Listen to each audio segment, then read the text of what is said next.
Welcome everyone to the first Lunch and Learn associated with our ongoing Looper-palooza event.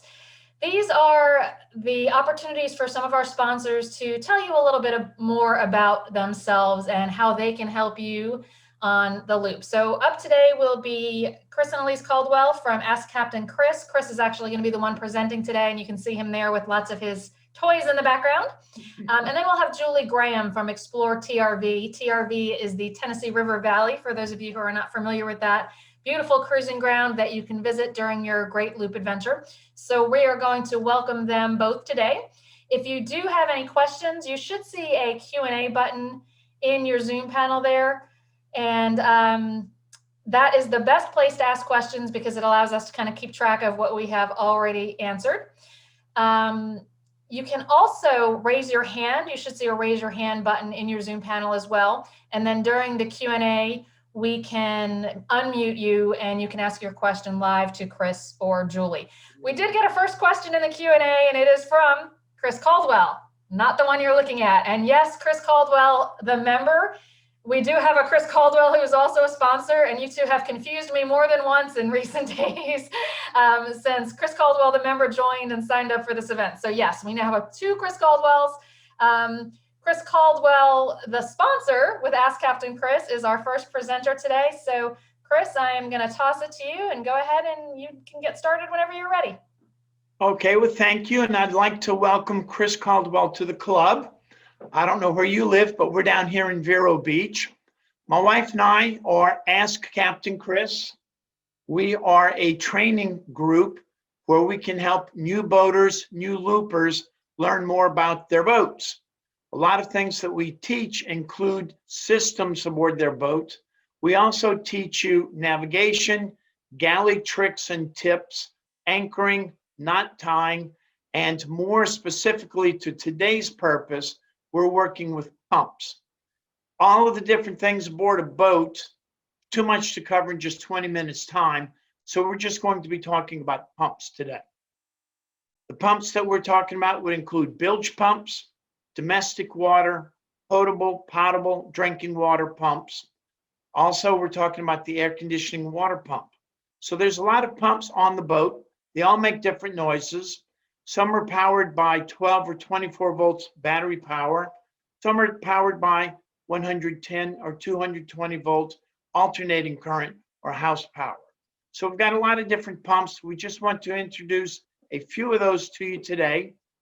We'll cover a lot more of pumps, diesel fuel filters you see behind me here, also air conditioners, electrical systems. We cover all of those things in much greater detail in our Introduction to Boat Systems class. In fact, we've got an Introduction to Boat Systems class starting tomorrow. Today's Thursday, it starts tomorrow morning at 9 o'clock. Let me pick up a few things and give you an idea of what we're talking about, and I'm glad to answer any questions. Give me a couple of minutes to get started, and then we'll take questions. First of all, I'm proud to say that nothing that we offer in our classes is brand new. It's all used and broken, and this is a broken bilge pump. The label is worn off, but this might be 1,500 to 2,000 gallons per hour. The important part about a pump is the strainer to keep debris from getting inside the strainer, and this one pops off. So this strainer actually screws into the bottom of the boat, and then the pump will snap in.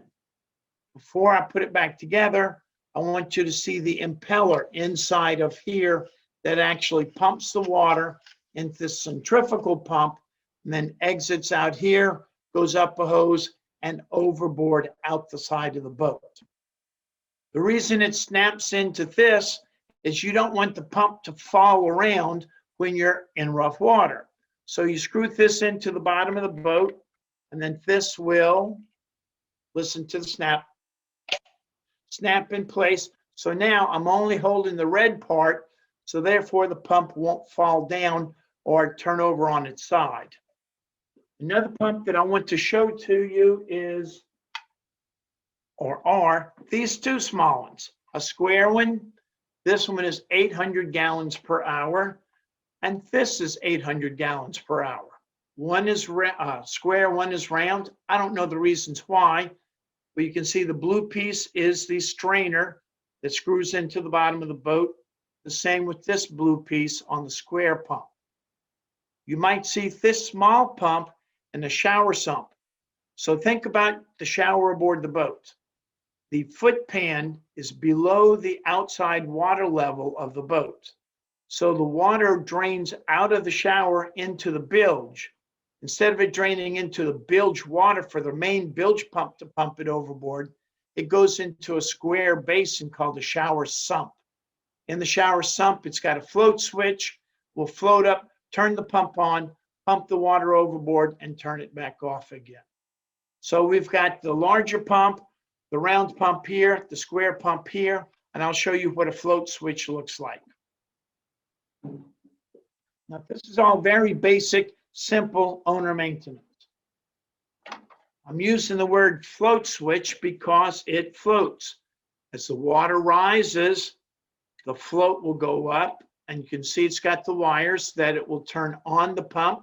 When the pump pumps the water out of the boat, it goes back down and it turns the pump off. Water comes back in, turns on the pump, the water's pumped overboard, it goes back down and it stops.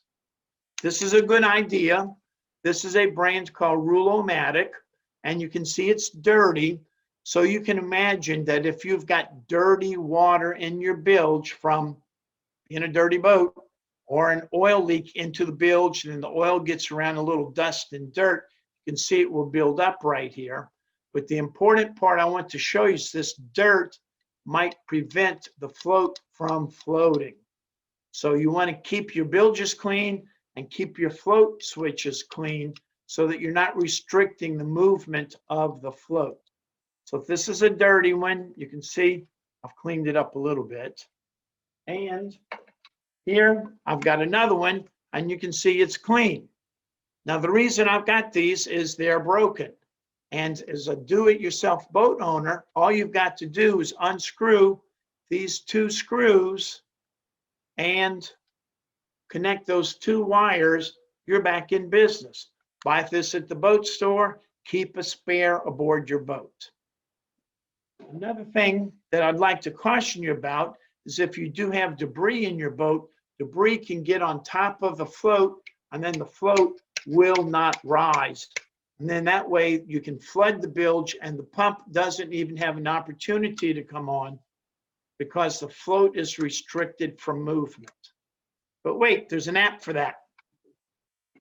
I couldn't help it. Here's a brand called Sure Bail. So this brand actually has the float on the inside. Let me move it around a little bit. See, there's the float on the inside. So it will screw down into the bottom of the boat, and you can have anything on top of it. And listen, I'm making the extra noises so you can hear it out there in TV land.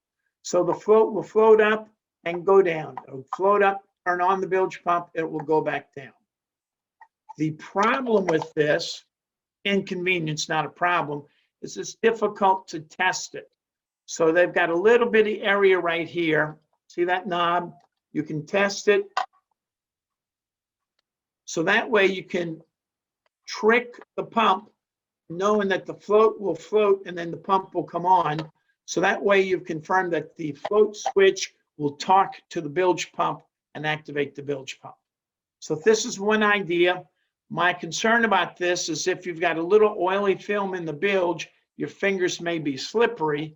So you might have a little trouble grabbing this very small knob. So the next guy came out with a better idea. This is Looper-palooza, like the first white float switches I had. And you can see the float on the inside there. But this guy put a big knob on that side and a big knob on that side. You actually put grooves in it, so if your fingers are slippery, you can grab them and test them. So if this has got the box to protect the float, so if there's any debris over it, it will still float and rise and turn on the bilge pump. So that's been exciting. Let's talk about the electronic world. This is an electronic switch. People might call it an electronic float switch, but it doesn't float. It's got two conductive sensors. Water conducts electricity. So if the water's down here, that's one thing. The water rises up there, it will conduct electricity between those 2 points, and it will turn on the bilge pump. Also, you can use your 2 fingers, put them there like that, and test the electronic float switch that really doesn't have a float, but it's a conductive water level switch. So this is available from Whale, which makes a lot of bilge pump accessories for boats. So we've got a lot of things with pumps. Let's talk about a few more ideas with pumps. The bilge pumps we talked about, but now let's look at this monster. This is a dinosaur. I don't have the belt for it, but it's a belt drive pump. This can be used for both shower pumps, domestic water, or bilge pumps, but it's a remote pump. So it'll be mounted up high in the boat. It will not go down into the bilge, but it's still operated by a float switch. Get rid of that dinosaur. This is a modern diaphragm pump, and this has got a set screw on the end of it. So the set screw, you can increase or decrease the pressure on this, and you can use this for a domestic water pump, which also controls the shower and the sink. So if you want a strong blast of water, you'll increase it here. And if you want a softer stream of water, you can decrease it. And keep in mind, if you increase it, you consume water quicker. So you have to think about how big is the domestic water tank aboard your boat. Don't want to use it up too soon. A few other things, very important. If you've got a remote bilge pump, you will want to have a strainer. So we've got 2 inline strainers, different types, different brands, but this keeps the debris out of the remote located pumps that are high up in the engine room. And if you've got an ordinary strainer like you would have for your engines, your generator, or your air conditioner, you'll have a clear acrylic globe that you can see through. But more important, when you pull the strainer basket out, think about a swimming pool or a hot tub. When you take the basket out, you'll have to shake the debris out of it. But the most important part is getting it back in. There's a little key in the bottom of the strainer where you actually have to push it down and fit onto that key. See the hole right there? So when you put it in, you've got to dance around, dance around, dance around until it fits into the key. Therefore, you can close the lid on top of the strainer without mashing this handle on the basket. So keep in mind, there's some kind of a key in the bottom of the strainer. We're doing good on time. I want to talk about this is a 110 volt or 220 volt water pump. This is the water pump that pumps the water to cool your air conditioner. So if you've got a marine air conditioner or marine heater, this is the pump that does it. 2 things I want to point out. That little bitty label with my finger with the 2 arrows, you've got to oil it right there where that hole is. And you've got to oil it way over here where this hole is. So if you oil this, it will last you 20 years. If you don't oil it, nobody knows how long it will last. But if it fails, then your air conditioner and your heater fails. So keep this baby oiled. About 2 drops in this hole, 2 drops in that hole once a month if you're a liveaboard or running it often. You want to keep this oiled and lubricated. Before answering questions, everybody's going to talk about toilets sooner or later. So this is a clean subject. This is a bright white hose. This is a sanitary hose for marine and RV. So the hose is clean on the inside, it's white on the outside. And the most important part about this is it is white. When it starts to change colors and become yellow, you've got sewage permeating through the hose walls, and that creates the stink in the boat. So if you're shopping for boats, you want to look at the hoses to see if they're white, and if they're a darker color than white, you want to rub your hand real hard until you get a little heat on your hand, and then see if it passes the sniff test. If it doesn't stink, then it's okay for a while, but you'll know if this is no longer bright white, you're going to have to replace it. Also, it's stiff, so you can make sharp radius curves with it and it will not kink. So last thing on hoses, you can see this hose is rotted. You can see where the wire reinforcement's bursting through. This hose should have been replaced a long time ago. In closing, and I'm not going away, but in closing, I want to offer a free 15-minute consulting.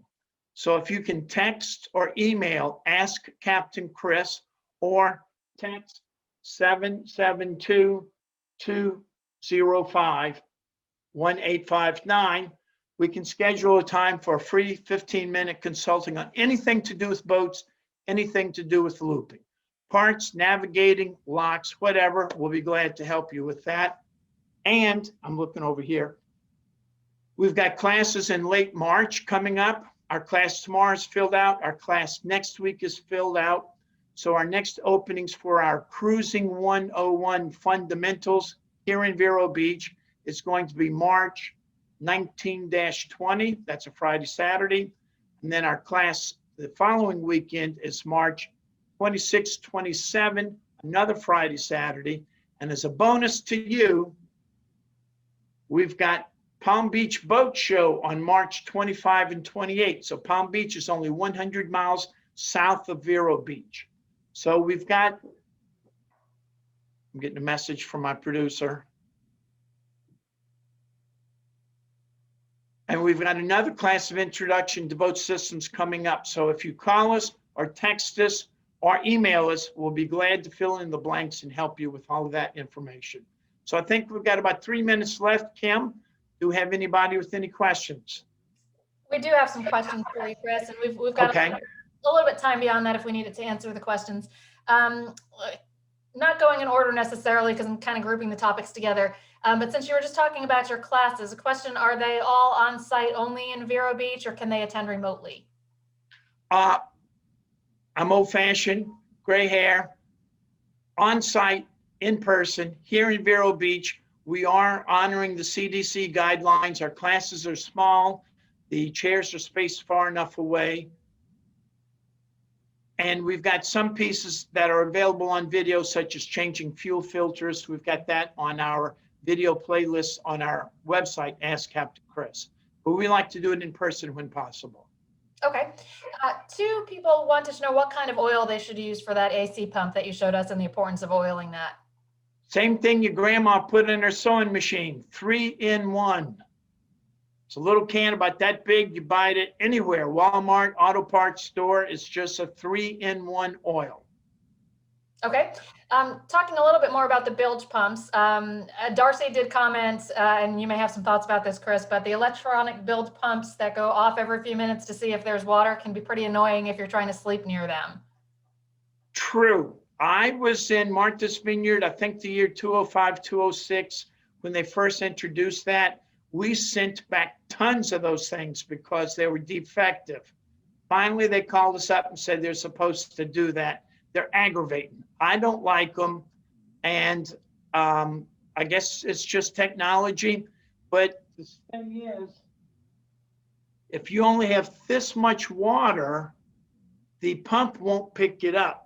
So this is going to run dry. These are submersible pumps. They count on this whole electric motor body being wet, keep it cool. So if it only comes up this much water and it's on a timer to run off, I am afraid that this might get too hot over the weeks or the months that nobody's on the boat, that there's no water in the bilge to cool off the motor body. That's my fear. The guy who invented that might think different. Okay, and sticking still, Chris, with the bilge pumps, Solly would like to know how often one should test the installed bilge pumps and what's the best way to test with water without removing the pump. Okay. On your dashboard, there's a switch that says bilge pump on, off, auto. So there's 3 sections. If you turn it on, that's a manual on. If you turn it off, it's the off. But the float switch is still engaged. So if the float switch is down, it won't run. And then auto means it's on automatic pump. And let me back up. If you turn it off, you're bypassing the float switch. So if you're down in the bilge and you're scrubbing it up with bilge soap, which is different than laundry detergent, if you're using bilge soap, you want to turn it off. So you'll get a couple of inches in there and you can scrub it all out. Flip the dashboard switch to auto and it will pump it out. The best way to test your bilge pump is to get a stick or a clothes hanger, reach all the way down in the bilge and grab it and pull it up. And that will tell you that the bilge pump and the float switch work. But the big question is, will the float float? So the best way to test the system is to flood the bilge.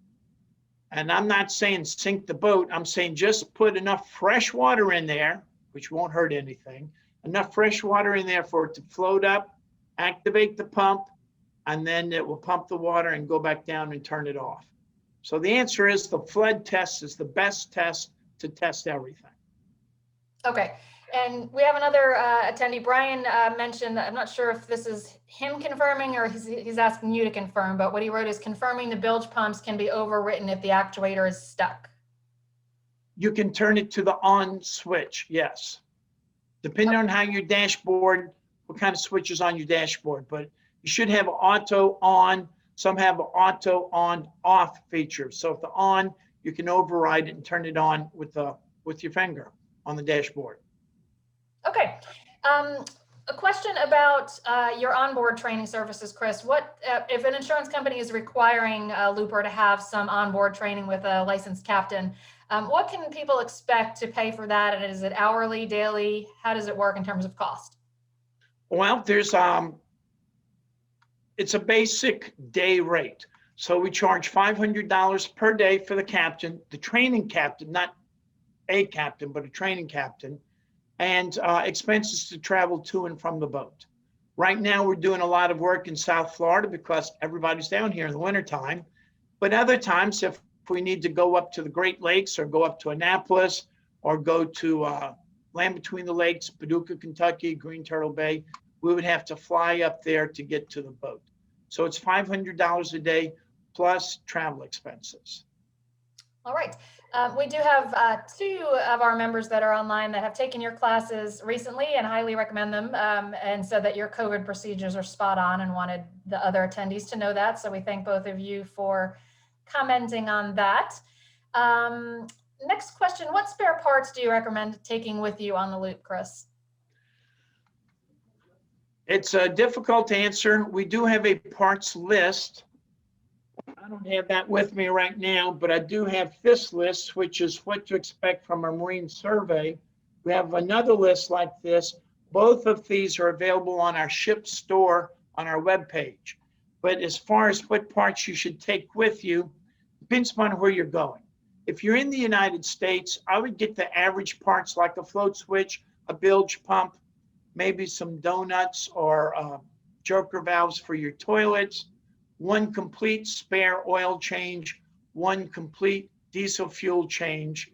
Anything else might be an inconvenience, but you would just have to FedEx it or overnight UPS or now Prime it. So you might be in a marina for a day or 2 waiting for the parts to arrive. If you go out of the country, I'm not talking about Canada, I'm talking about the Bahamas or further down island, then there's more things that you would want to have and take with you. Just because it's so difficult to get it shipped to you. If you're in Marsh Harbor, Abaco, Bahamas, things like that, the further away you get from civilization, the more parts you want to have with you. All right, we do have a question, Chris, asking if you do boat surveys. I do not do surveys. I do have a 44-page PDF, what to expect of a survey to prepare you for it. I can attend the survey as your captain, as your eyes and ears, and explain what those facial expressions mean. And I can also review the survey after the fact. Once you get the written survey, you can email the survey to me. I can review the survey and write out in a summary what I see and I don't see, and further questions that we need to look into. Okay. A couple more pump related questions. What is your recommended, well, this is not, well, it's kind of a pump question, but it's back related to the bilge discussion. What's the simplest way, Chris, to remove water that's still in the bilge that the bilge pump doesn't remove? Manual hand pump, wet dry vac, any suggestions on that to try and really get that bilge dry? Okay, you can get a wet dry vac that will get the next most water out. Meaning the bilge pump, you notice, will still leave about a ½ inch or so water in the bilge. The wet vac will do more. And then in the boat store, they have a special sponge called a dinghy baler sponge. It's not an ordinary sponge, but it's a very thick cellulose foam rubber. And that's what you use in your dinghy to pump out your dinghy. So you use a Dixie cup to scoop the water out of the dinghy, and then you use that sponge to get the last ½ inch out. You can use that sponge in your engine room bilges also. It's less than $10, I know that. Okay. Next question from Richard. Can you explain why some shower sump pumps are run dry and some aren't? I'm thinking. Okay, shower sump pumps usually are in a box, which is like a reservoir or a catch basin, and they will leave a ½ inch of water in them, but they do have a lid on top. They have a clear plastic lid on top, so none of the odors will escape. Other boats don't actually have a catch basin. They actually just have a pump. So when you go into the shower, you turn on the hose and you turn on the shower pump at the same time. So when you finish, you turn off the water faucet and then you turn off the pump. So that might be a direct pump instead of an accumulation bucket, if you want to call it a bucket or a reservoir. All right. If anybody has any additional questions for Chris, you can raise your hand and go ahead and type those in. In the meantime, Chris, someone missed that phone number you gave for them to text for the 15-minute consult. So if you could give that again. Okay. It's our only phone number. It's on our webpage. It's 772-205-1859. You can text or call. We'll be off air in a couple of minutes, and we can make a telephone date and we can work with you. All right, and I did have a question for you, Chris, that was in the chat that I had missed. What bilge soap do you use? You don't want to use a laundry detergent because it will sour. You want to go to the boat store, and this is where everybody thinks boat store rips you off because everything's got a label and everything's expensive. Bilge soap is different than laundry detergent. It will not sour. So a lot of people will put the bilge soap in with some fresh water. They'll get down there and scrub it around. Maybe even take the boat out for a boat ride and slosh the soap around in the bilge to areas you can't reach with a brush, and then pump it all back out, and you'll be fine. Or that's the best you can do. Bilge soap. All right, any more questions for Chris?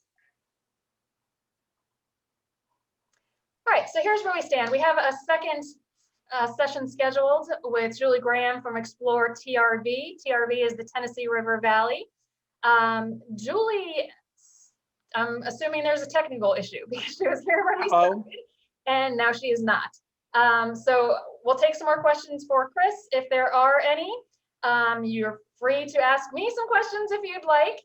And if we don't see Julie returning in the next minute or two, we'll wrap it up and we'll reschedule her for another time for one of these lunch and learns. And I think I see her coming back in right now. So as we wrap up, Chris Caldwell with Ask Captain Chris, thank you for sharing all of that information on your services and on maintaining pumps. And Chris will also be at the Sponsor Expo, which is taking place on February 4th, if I'm not mistaken, from 6:30 to 9. So hopefully, if you have more questions for him, if you do the 15-minute consult, you can also visit him there at that session.